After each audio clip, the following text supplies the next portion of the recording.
I'm getting off track, though. This isn't the story of how my wife and I got our beautiful home. This is another story entirely. Still gloriously in the altogether and a little stiff in the legs, a low moan escaped my lips and mingled with the sound of liquid hitting liquid echoing through the master bathroom. Everything in my house was a high loft, comparatively speaking. There was something luxurious about it. Once my tank was on empty, I looked down at myself, pale flesh and tiny little red hairs all over, and smiled. I liked my body hair. It made me look and feel more manly, though Catherine preferred calling me fuzzy. My body hair wasn't super bushy or massive, but no one was mistaking me for a toddler, either. Good. Good enough, anyway. Leaning over so as not to fall in, I placed one hand on the tank for balance and then flushed. After climbing down from the toilet step stool, I did my other morning ritual of looking down and clapping my hands on my belly. Damn. I was getting kind of chubby.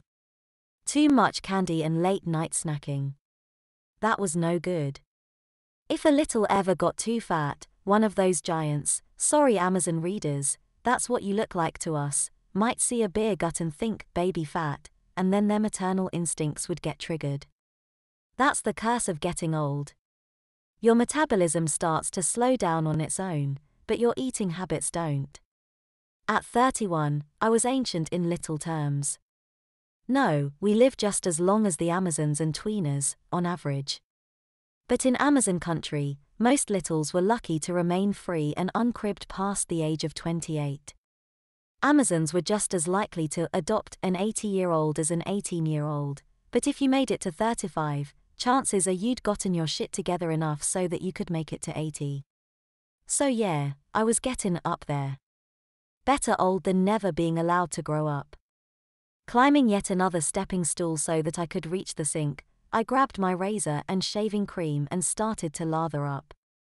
I promised myself that I'd pop in that yoga DVD again as soon as I got home from work. I hated yoga, but having a pre-recorded Amazonian fitness instructor tell me to assume the child's pose on the yoga mat was better than a real giant telling me to lay down on a changing mat. Jogging as exercise was out, lest some passerby think I was running from something and decide to protect me. Weights were a no-go, too. A little with a developed physique was unfortunate, as far as Amazons were concerned. A little with rippling musculature was a challenge, a dare, or so I reckoned. Yoga was really my best option. Shaving was another kind of balancing act for me. My bright red goatee definitely made me look more distinguished and less like a toddler, but with it came more responsibilities. Serious responsibilities. If my chin hair ever got too long or scraggly, someone might think that I didn't know how to take care of myself, and it'd be all downhill from there. Same principle if I got a 5 o'clock shadow anywhere before 5 p.m. It's why I shave twice a day, just in case. A big ol' grandpa beard was never going to be an option for me, sadly. The top of my head was its own balancing act. My own hair had a tendency to grow curly, adorably curly, which made me a potential target.